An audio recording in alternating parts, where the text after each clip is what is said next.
साथियों नमस्कार, स्वागत है आप सभी का आपके अपने YouTube चैनल विद्या पाव पे। दोस्तों आशा करता हूँ आप लोग अपने घर में स्वस्थ होंगे, मस्त होंगे। दोस्तों पिछली वीडियो में हमने यहाँ तक किया था, इसके आगे की वीडियो में चलिए आगे स्टार्ट करते हैं। पहला प्रश्न है, शिक्षक के प्रभावी कारकों के नाम बताइए, जो कि 2022 में सवाल आया है। तो इसका उत्तर हो जाएगा, शिक्षा के प्रभावी कारकों के नाम हैं परिवार, समाज, विद्यालय, राज्य एवं जनसंचार साधन। अगला प्रश्न है, शिक्षा के प्रभावी कारक के रूप में समाज की विवेचना कीजिए, जो कि 2022 में पूछा गया है।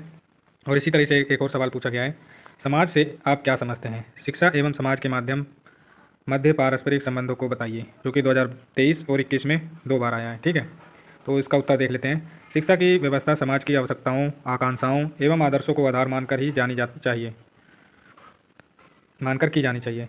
शिक्षा द्वारा बालकों में सामाजिक गुणों और सामाजिक भावनाओं का विकास किया जाना चाहिए। शिक्षा का उद्देश्य है व्यक्ति को सामाजिक कुशलता प्राप्त करा के सामाजिक वातावरण से समायोजन करने की योग्यता प्रदान करना। व्यक्ति जिस समाज में रहता है उसी समाज की परिस्थितियों के अनुसार उसकी शिक्षा का प्रबंध किया जाना चाहिए। शिक्षा का प्रबंध इस प्रकार किया जाना चाहिए कि व्यक्ति अपने समाज की आवश्यकताओं को पूरा कर सके। मनुष्य में शिक्षा ग्रहण करने की योग्यता संभवतः स्वभावता की ही अधिक है। पेस्टोलॉजी ने शिक्षा को व्यक्ति की अनिवार्य आवश्यकता कहा है। इस आवश्यकता की पूर्ति समाज के द्वारा शिक्षा की उचित व्यवस्था करके की जा सकती है। व्यक्ति और समाज दोनों की दृष्टि से शिक्षा महत्वपूर्ण है। मानव के जीवन का आरंभ शिक्षा से होता है। मानव जीवन की अनेक आवश्यकताओं की पूर्ति के लिए भोजन, वस्त्र और मकान की आवश्यकता होती है। मनुष्य की अनेक सामाजिक आवश्यकताएं भी होती हैं। समाज में रहकर ही व्यक्ति अपनी आवश्यकताओं की पूर्ति करता है। इस प्रकार समाज के दृष्टिकोण से शिक्षा अत्यंत महत्वपूर्ण होती है। समाज अपने सदस्यों से कुछ कर्तव्यों का पालन कराना चाहता है। सदस्यों को अनेक कर्तव्यों का ज्ञान कराने के लिए समाज शिक्षा की समुचित व्यवस्था करता है। समाज की अपनी परंपराएं और प्रथाएं होती हैं। समाज अपनी परंपराओं, प्रथाओं और संस्कृति की रक्षा के लिए अपने सदस्यों को शिक्षित कराना चाहता है। यह शिक्षा के द्वारा ही संपन्न होता है। शिक्षक को उन्नतशील बनाने में शिक्षा का महत्वपूर्ण योगदान रहा है। मनुष्य अपने जीवन को सभ्यता पद पर आगे बढ़ाना चाहता है। शिक्षा ही अनेक उसके इस कार्य की पूर्ति करती है। शिक्षा व्यक्ति तथा समाज के विकास के लिए अत्यंत आवश्यक है। शिक्षा मानव जीवन को समुन्नत, सुसभ्य तथा सुसंस्कृत बनाती है। अगला प्रश्न है, शिक्षा समाज का दर्पण है, स्पष्ट कीजिए, जो कि 2019 में सवाल आया है। शिक्षा के द्वारा मनुष्य समाज में परिवर्तन लाता है। मनुष्य सामाजिक संस्थाओं का संगठन करता है। वह संस्कृति का विकास करता है। इस विकास के लिए उसे शिक्षा का सहारा लेना पड़ता है। इसी कारण शिक्षा का समाज पर प्रभाव देखा जा सकता है। समाज की प्रगति के लिए शिक्षा की आवश्यकता होती है। शिक्षा मनुष्य के दृष्टिकोण को उदार बनाती है। मनुष्य ने अपनी आवश्यकताओं को पूर्ति के लिए अनेक आविष्कार किए हैं। शिक्षा के द्वारा ये आविष्कार संभव हुए हैं। शिक्षा का कार्यक्रम अत्यंत व्यापक है। शिक्षा बालकों के व्यक्तित्व का विकास करती है। शिक्षा का कार्य व्यक्ति के द्वारा वातावरण का रूप परिवर्तन करने या उसमें सुधार करने के योग्य बनाना है। समाज अपनी आवश्यकताओं व मान्यताओं के अनुसार शिक्षा की व्यवस्था करता है तथा समाज की दो संरचना अधिक आर्थिक, सामाजिक, राजनीतिक आदि दिशाओं में पर प्रकाश डालती है। समाज में होने वाले परिवर्तन तथा मानव में चेतना को जागृत करना तथा व्यक्ति को समायोजन के योग्य बनाना शिक्षा का ही कार्य है। इस प्रकार यह स्पष्ट है कि समाज के विकास का मूल शिक्षा है। क्योंकि शिक्षा समाज के प्रत्येक पहलू को प्रभावित करती है और समाज का दर्पण है। अगला प्रश्न है, विद्यालय के विकास में समुदाय की भूमिका बताइए, जो कि 2019 में पूछा गया है। इसका उत्तर है, समुदाय अपनी आवश्यकताओं, आकांक्षाओं आदि की पूर्ति के लिए विद्यालयों की स्थापना करता है। इस कारण समुदाय का विद्यालय पर विभिन्न प्रकार से प्रभाव पड़ता है। विद्यालय के विकास में समुदाय की भूमिका को निम्नलिखित रूपों में स्पष्ट किया जा सकता है।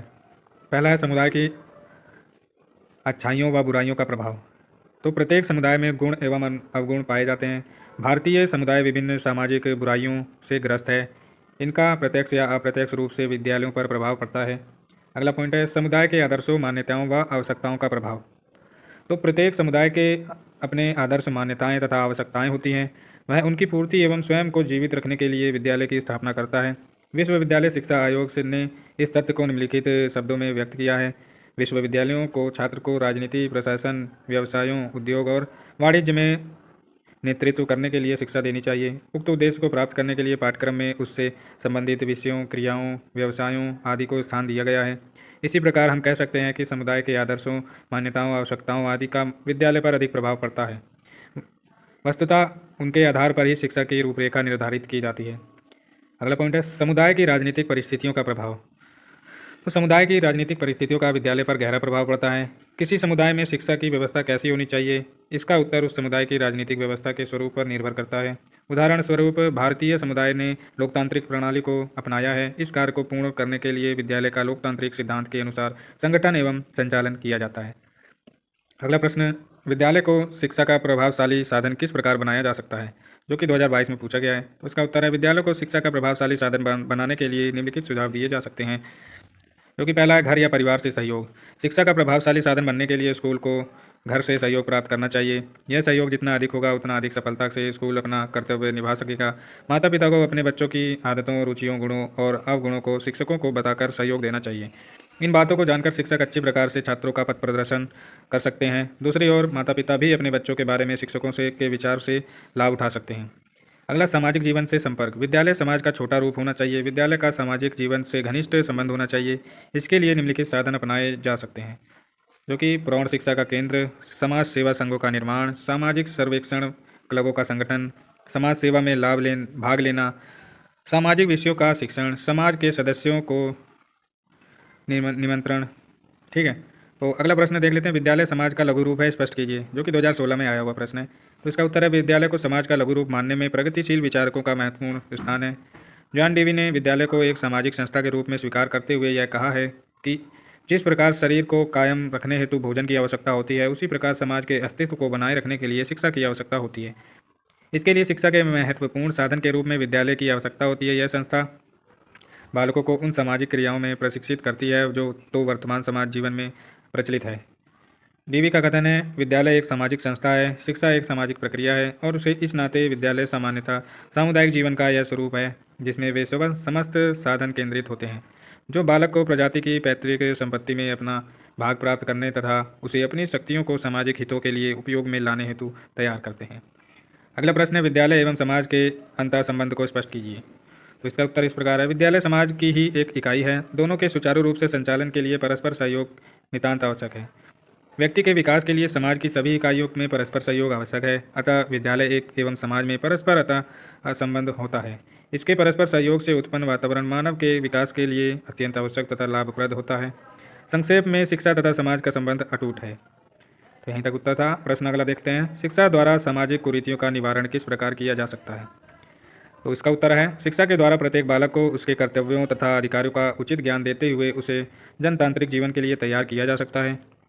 यही नहीं, शिक्षा के ही विभिन्न भेदभावों को दूर करके प्रजातंत्र के लक्ष्य को प्राप्त किया जा सकता है। शिक्षा के द्वारा हमें भारतीय समाज में विद्यमान कुरीतियों को जड़ से नष्ट करना है तथा बालकों को उचित मार्गदर्शन द्वारा कुशल नागरिक बनाना है तथा ऐसे आदर्शों व मूल्यों की रचना करनी है जो हमारे समाज की प्रगति के लिए आवश्यक हों। अतः शिक्षा को इस संबंध में समाज की पूरी सहायता करनी चाहिए। अगला प्रश्न, शिक्षा के प्रभावी कारक के रूप में राज्य के प्रमुख कार्यों को स्पष्ट कीजिए, जो कि 2022 में आया हुआ प्रश्न है। तो इसका उत्तर देख लेते हैं, राज्य के शैक्षिक कार्य अथवा राज्य शिक्षा के साधन के रूप में। पहला पॉइंट है, विद्यालय तथा निरौपचारिक शिक्षा केंद्रों की व्यवस्था। इसका उत्तर है, राज्य को विभिन्न स्थानों की आवश्यकता अनुसार सभी प्रकार के विद्यालयों, प्राथमिक, टेक्निकल आदि की व्यवस्था करनी चाहिए। ये विद्यालय ऐसे सामंजस्य से कार्य करें कि प्रयास का अपव्यय न हो। अगला पॉइंट है, शिक्षा के व्यय को पूरा करने के उपाय ढूंढना। यह निश्चित करना कि बच्चों की शिक्षा के व्यय को पूरा करने के लिए कौन से उपाय हो सकते हैं, राज्य का कार्य है। अगला पॉइंट है, निश्चित स्तर तक शिक्षा को अनिवार्य बनाना। तो राज्य को एक निश्चित स्तर तक शिक्षा को अनिवार्य बनाना चाहिए और अभिभावकों को अपने बच्चों को स्कूल भेजने के लिए बाध्य कराना चाहिए, तभी वे निश्चित स्तर तक शिक्षा प्राप्त कर सकेंगे। अगला पॉइंट है, विद्यालय पद्धति पर सामान्य नियंत्रण एवं उसका निर्देशन। तो राज्य अपने शिक्षा विभाग द्वारा शिक्षा संस्थाओं पर नियंत्रण रखता है और उनका निर्देशन करता है। अगला पॉइंट, योग्य शिक्षकों की व्यवस्था। तो विद्यालय के लिए योग्य शिक्षकों की व्यवस्था करना राज्य का सबसे आवश्यक कार्य है। शिक्षा की सब सुविधाएं होते हुए भी यदि शिक्षक अयोग्य हैं तो सब कुछ व्यर्थ हो जाएगा। अगला है पाठ्यक्रम योजना।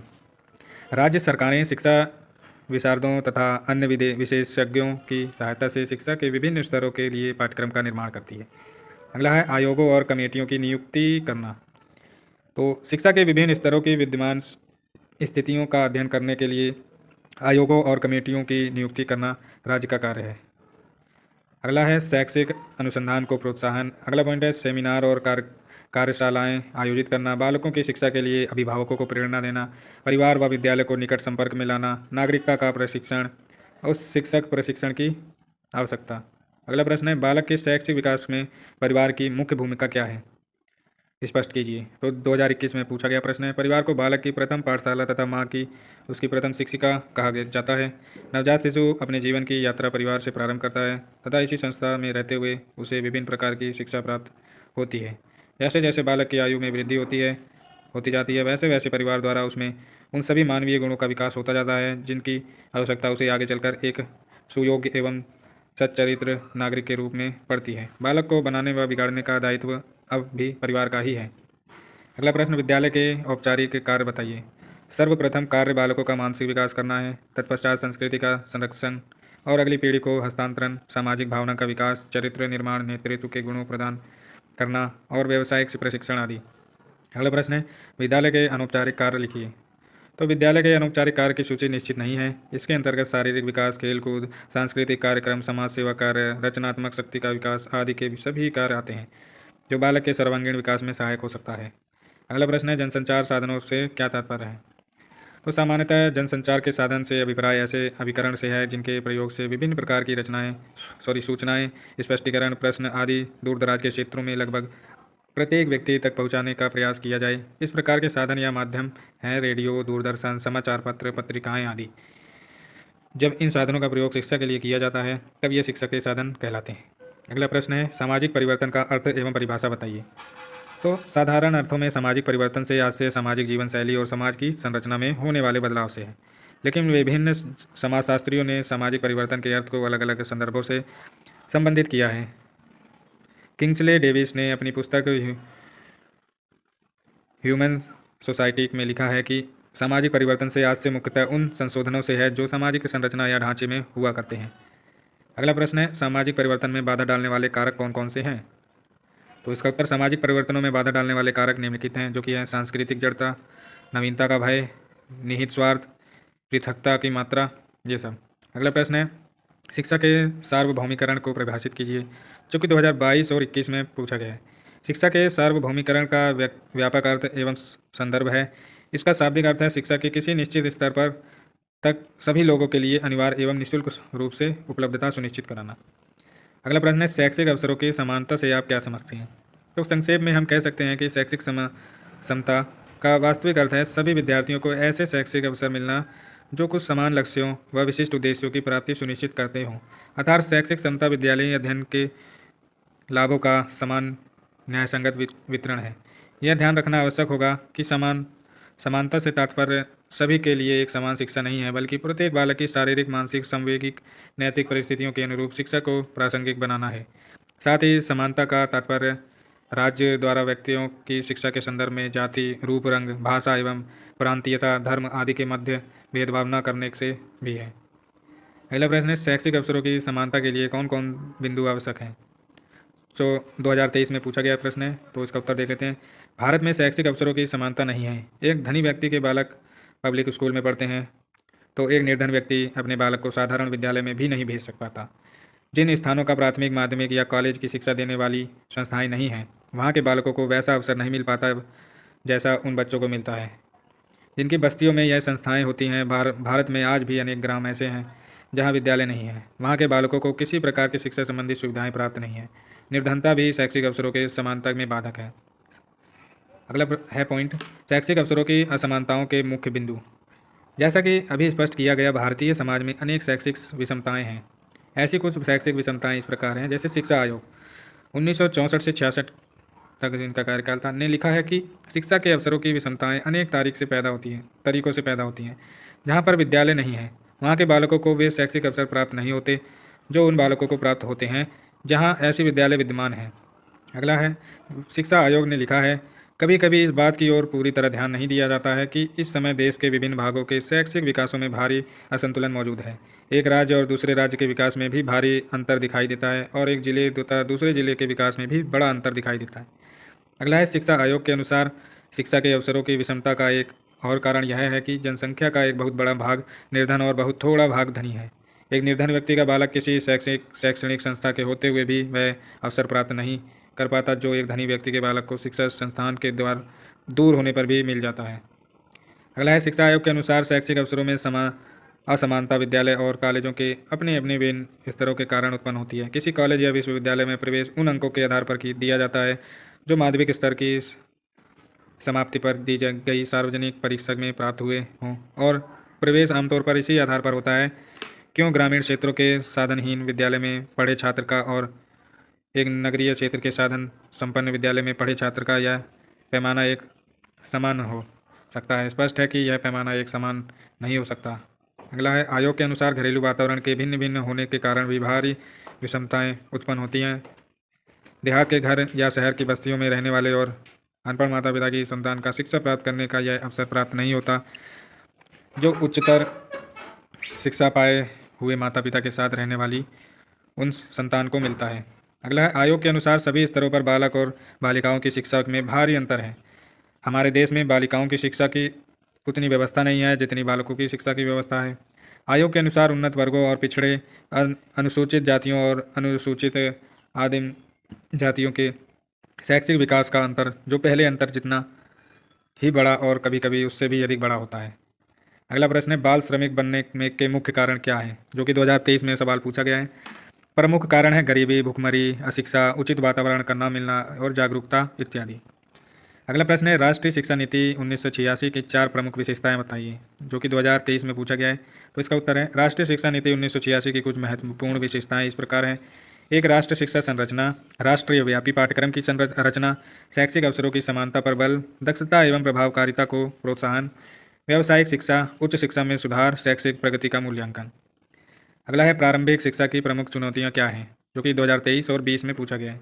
प्रारंभिक शिक्षा की प्रमुख चुनौतियाँ हैं अपव्यय एवं अवरोधन, विद्यालयों की अनुपलब्धता, अप्रशिक्षित एवं स्नेहविहीन अध्यापक, उद्देश्यों की अस्पष्टता।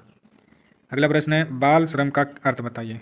तो बाल श्रमिक वह बालक हैं जिसने अपनी आयु का 14वां वर्ष पूरा नहीं किया और किसी दूसरे व्यक्ति के पास मजदूरी लेकर या बिना मजदूरी के कार्य कर रहा है।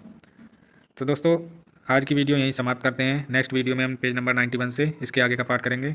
तो चैनल को सब्सक्राइब करें, नए हैं तो बेल आइकन को दबा दें ताकि नेक्स्ट वीडियो आए तो आपको अपडेट मिलता रहे। वीडियो को लाइक करें, शेयर करें। Good bye, take care, have a nice day.